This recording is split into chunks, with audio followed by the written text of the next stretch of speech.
How to break out of the binge restriction cycle. This is something which most people are struggling with, and it's the reason why they can't achieve their dream body, because they're flipping. It's something like yo-yo dieting, but we'd more commonly refer to it as binge restrict. And in order to break down how we can fix this issue, we need to understand the psychology behind it first. So first things first, why do we restrict?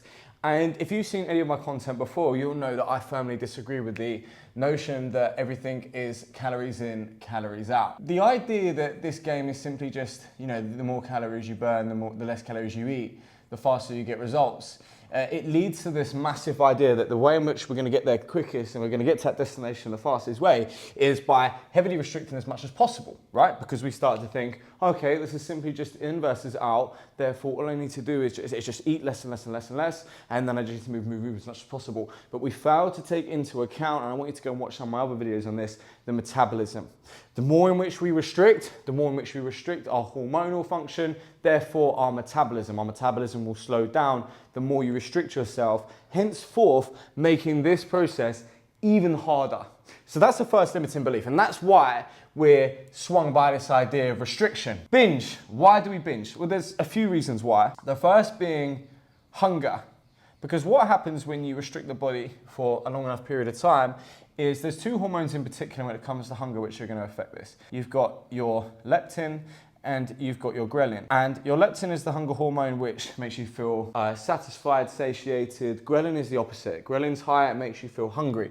What happens is when you restrict yourself, leptin goes down, you feel less satisfied, ghrelin goes up, you start to feel more hungry. Therefore, when you do kind of break and your willpower subsides, which we know this isn't a process about willpower, more so about consistent actions on a day-by-day basis, you will binge and you will crack and you will eat everything in sight.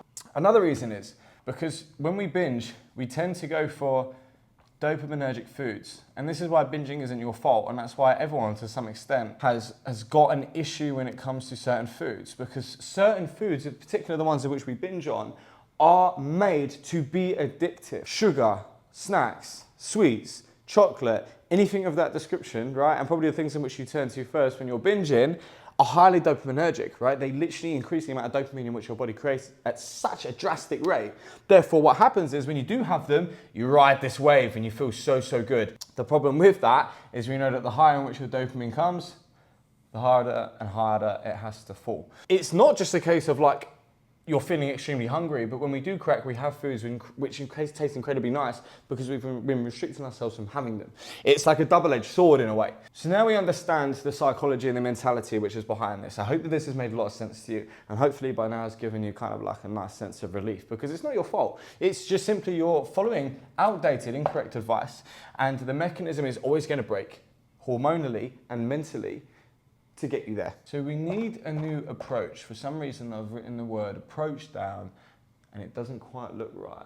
Is it supposed to have two P's in it? I don't know. Do you know the longer you look at a word sometimes it starts to make even less sense than what it did before? So how are we going to break out this cycle? Well, the first thing is what we're going to do is we're actually going to have to increase your food. What's happened is before is, I'm going to change pens.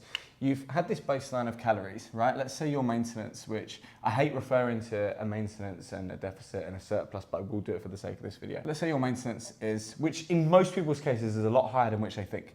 Let's say it's 1900 calories. You've obviously gone, I want to lose weight as fast as possible. Therefore, the first thing which I'm going to do is go down to 1400 calories, and you've just gone, right, let me take 500 calories off, right? This is a massive restriction. 1400 calories is a very low level of food to go, in which will slowly start to impair your metabolic health. And we do not want to do that, because then that's going to run us into the problem of restriction and then binge once again. So what we need to do is simply go back up to our maintenance and simply just eat at this level, single ingredient, whole foods. And the reason I don't like referring to a certain point of calories as maintenance, a deficit, and a surplus is because you'll often find that your maintenance is a lot higher than what you think. So if you start eating at a much higher level, you're then going to find, I'm actually losing weight. And whilst it being not as fast as what it was before, when you were restricting yourself, it doesn't make a difference because you still haven't arrived at where you want to get to.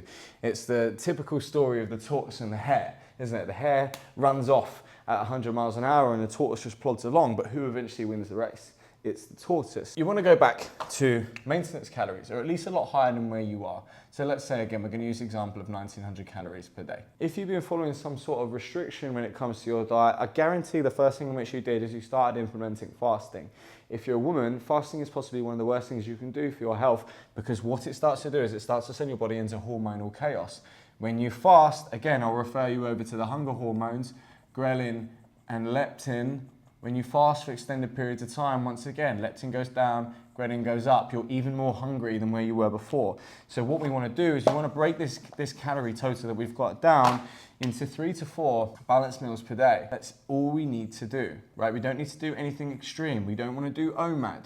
We don't want to follow these stupid fucking diets. What we want to do is just get consistent with the basics. Eating 3 to 4 whole food balanced meals per day is how we're going to get to where you want to get to. And the way in which I break these meals down is roughly as follows. Your meal 1, your breakfast as you would like to call it, high protein and moderate levels of fat. Your meal 2 / your lunch is going to be, once again, high protein, moderate fat. And then what I would typically do is, I'm a massive fan of carbohydrates, but I like to use them where they're going to be most effective. And let's say you are going to be training, hitting the gym, whatever it is, in the afternoon time. This is where I would typically then start positioning my carbohydrates, because your body wants to readily use glucose, which you can get through carbohydrates very quickly when you do high intense activity. So I would typically have that before and after your training sessions. And then once again, so you just have that twice. And that's how I would structure your food. And if you weren't training, as an example, you can drizzle in carbs throughout the day. I would just make sure that they are low glycemic. Whenever I reference GI, that's just glycemic index, carbohydrates. So carbs that are typically more fibrous, they digest a little bit slower in the body, therefore they keep your blood sugars more stable, so you don't get these massive up and downs which make you crave more food. So that's how I would structure your food. It's actually really simple. Just, you need to be a little bit more patient when it comes to the process. What not to do? These are all the things in which I would avoid doing, which are getting you stuck in that cycle. I've worked now with probably 500 women that have been in this binge and restriction cycle. Every single one of them do the same thing. The first one, like what we spoke about, is no fasting. I don't want you to fast. Fasting is going to be the worst thing for you, but we've already covered that. The second one is something that really does my head in, is low calorie options.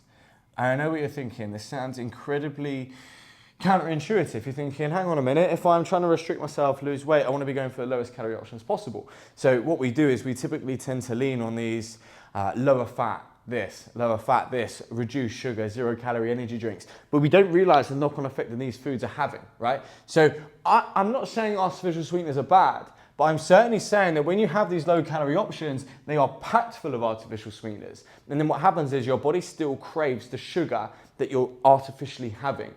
And this is where the problem starts, because then what we start doing is propping our body up with these options, and we all know what they're like the diet drinks, high amounts of caffeine, but that's not quite a low calorie options, low calorie snacks, the low calorie sauces. All of these things will eventually be your downfall, because you're tricking your body into consuming more of what it is not consuming. It sends your gut microbiome off. There's a link between your gut and your brain called the gut-brain axis. It then triggers your brain to crave more because it thinks it's getting something, and it's not. It's just getting the artificial taste of that, alters the gut microbiome, alters your appetite.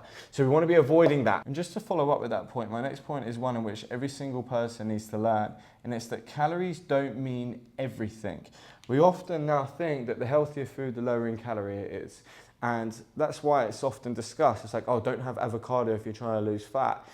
And you probably thought to yourself, yeah, but then you really deep it and you think, that's fucking stupid. When have you ever seen someone overweight that's been eating avocado? It's not possible.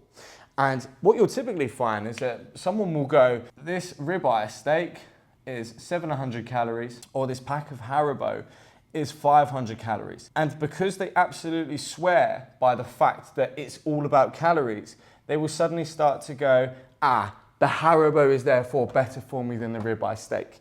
And at face value, you might go, yeah, well, it's got less calories. But we fail to take in what makes those calories up. We fail to take into consideration that the ribeye is filled with healthy fats. It's full of high protein.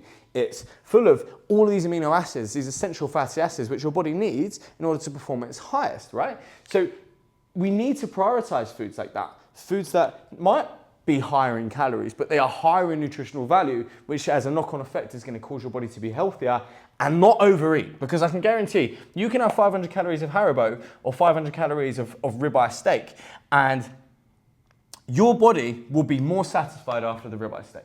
After the Haribo, you probably crave more, and then you crave more, and then you crave more, and then you're still not satisfied because this has got 500 calories of fuck all in it. Stick to the whole food, single food ingredients. It will serve you best. And my last point, which this absolutely does my head in, is never bank calories. This is common advice which I see online, which is quite possibly some of the most stupid shit that I ever read. And people will go, right, I'm going out at the weekend, I'm going to have a lot of food, therefore what I need to do is kind of reduce my appetite and reduce my calorie intake throughout the week to make room for that final meal at the weekend in which you're going to blow everything out the window. The body doesn't work like that. That's not how the body works. You can't just suddenly go, right, I'm now going to save 500 calories every single day and just add that to the weekend so I can have one big fucking blast. It doesn't work like that. That's not how the body works at all. We need to get out of this mindset that the body is a simple in and out machine. Your body is far more complex than that. It's a very, very beautiful creation. So never bank calories. Do you know what I would simply do? Eat as you were supposed to eat, and then eat what you're going to have on top of that. Because what happens is, let's say you start banking your calories, you get to the weekend, you're like, I've been saving myself for this all week. You are going to blow it out the park. You are going to absolutely inhale everything in sight because your body's going to be so hungry. The body doesn't like extremes. It just likes consistency. You know, so saving all these calories throughout the week, getting yourself even more hungry, spiking those hunger hormones like we spoke about, is only going to be more detrimental and cause you to binge, and then you'll get to the Monday and you'll be like, oh my God, I weigh 3 pounds heavier simply because you've had so much in one hit. You're going to restrict throughout the week, and then the cycle repeats. That's why you get yourself stuck in that process. So banking calories is something which I think we should all get out of our fucking vocabulary straight away. And it is as simple as that. And I know it sounds simple, but that's exactly what fat loss is. It's not complex. It's not this series of extreme actions. It's simply doing the boring thing consistently. It's not this special diet you have to follow. It's not doing something out of the box in which there's no secret. There's no like special thing in which you're looking for. It's simply doing consistent actions over a long period of time.